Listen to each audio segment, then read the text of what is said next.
नमस्कार प्रियजन, मेरा नाम पूजा भूटानी है और पूजा की रोचक कहानियों में मैं आपका तहे दिल से स्वागत करती हूँ।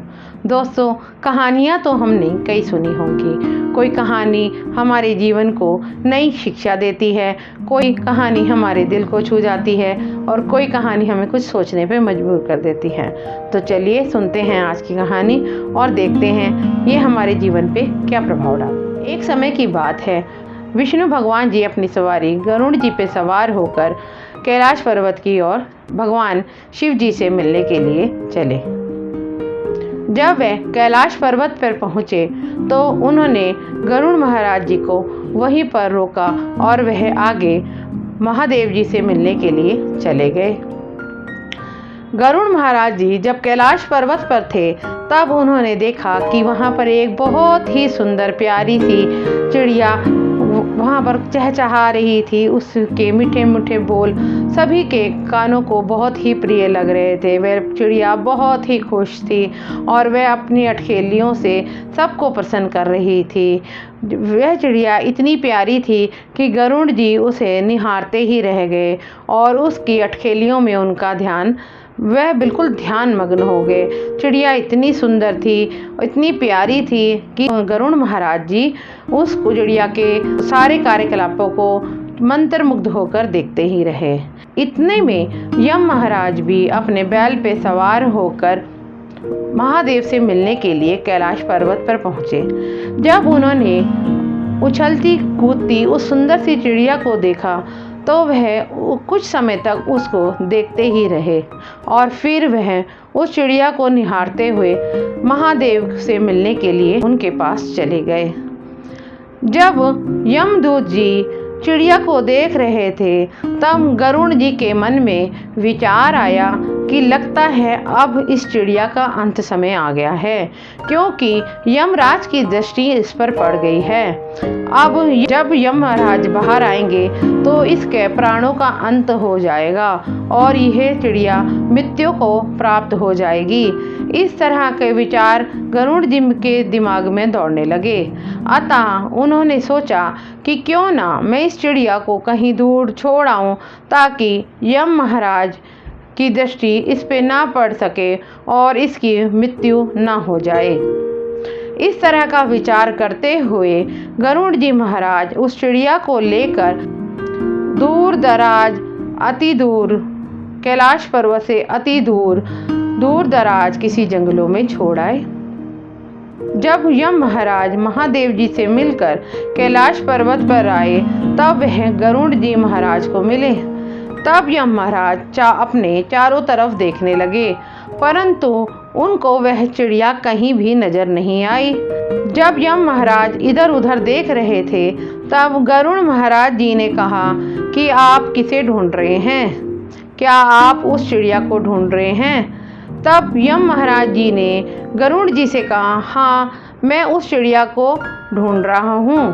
तब गरुड़ महाराज जी ने कहा कि मुझे पता था कि आपकी दृष्टि उस पर पड़ गई है और अब वह लंबे समय तक जीवित नहीं रह पाएगी, इसलिए मैं उसे दूर, यहाँ से अति दूर, बहुत दूर घने जंगलों में छोड़ आया हूँ ताकि आपकी दृष्टि उस पर ना पड़े और वह से मृत्यु दंड प्राप्त ना हो।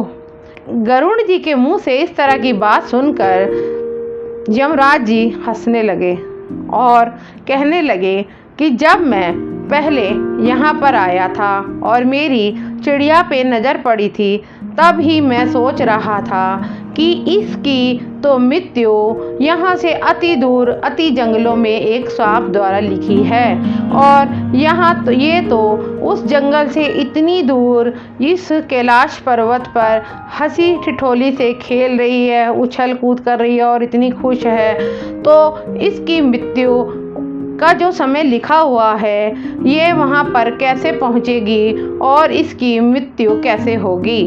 मैं तो इसी विचार के साथ उस चिड़िया को निहार रहा था और यही सोचते हुए मैं भगवान महादेव जी से मिलने चला गया था, परंतु अब जब मैं आया हूँ तो मैंने देखा वह चिड़िया यहाँ नहीं है। वो नन्ही सी चिड़िया इतनी जल्दी वहाँ स्वयं तो नहीं पहुँच सकती थी, परंतु कहा जाता है ना, जब जिसका काल आ जाता है वह उस स्थान पर स्वयं ही पहुंच जाता है। उस चिड़िया में तो इतनी शक्ति नहीं थी कि वह स्वयं इतनी दूर घने जंगलों में जाती, परंतु तुमने मेरा काम आसान कर दिया। तुम उसे वहाँ पर स्वयं ही छोड़ आए और अब तक उस चिड़िया की मृत्यु हो गई होगी। तो इस तरह यमराज जी के मुख से इस प्रकार के वचन सुनकर गरुड़ जी भी सोच में पड़ गए। तो दोस्तों, आज की कहानी से हमें यही शिक्षा मिलती है कि जब जो काम जिस समय लिखा हुआ है, जब हमारी मृत्यु जिस समय लिखी हुई है, तो वह लाख प्रयासों के बाद भी हम उसे टाल नहीं सकते। कोई विधि का विधान, किसी की भी चतुराई उस समय काम नहीं आ सकती। हमारे भाग्य में अगर मौत का क्षण अभी है तो हमारी मृत्यु को कोई नहीं रोक सकता। गरुड़ जी ने तो यमराज जी की दृष्टि से बचाने के लिए चिड़िया को अति दूर, कहीं बहुत दूर जंगलों में छोड़ दिया, जहाँ तक चिड़िया स्वयं नहीं जा सकती थी। परंतु चिड़िया की मृत्यु उस जंगल में ही एक सांप द्वारा लिखी थी। तो ये तो विधि का विधान है जिसे कोई भी नहीं टाल सकता। और जहाँ जिस क्षेत्र में जो भी कार्य होना निश्चित है, वह इंसान वहाँ पर किसी न किसी तरीके से पहुँच ही जाता है। तो दोस्तों, ये थी आज की कहानी। मुझे तो इस कहानी से यही शिक्षा मिलती है कि जो लिखा है उसे कोई नहीं टाल सकता। अगर हमारी मृत्यु आज लिखी है तो वह हर हाल में होके ही रहेगी। तो दोस्तों, ये थी मेरी आज की कहानी। आपको आज की कहानी कैसी लगी मुझे कमेंट बॉक्स में ज़रूर लिखिएगा। मेरी इस कहानी को अपने अन्य दोस्तों के साथ शेयर ज़रूर कीजिएगा और मेरे चैनल को सब्सक्राइब कीजिएगा और मुझे कमेंट बॉक्स में कमेंट ज़रूर लिखिएगा। तो दोस्तों, आज के लिए बस इतना ही। नमस्कार।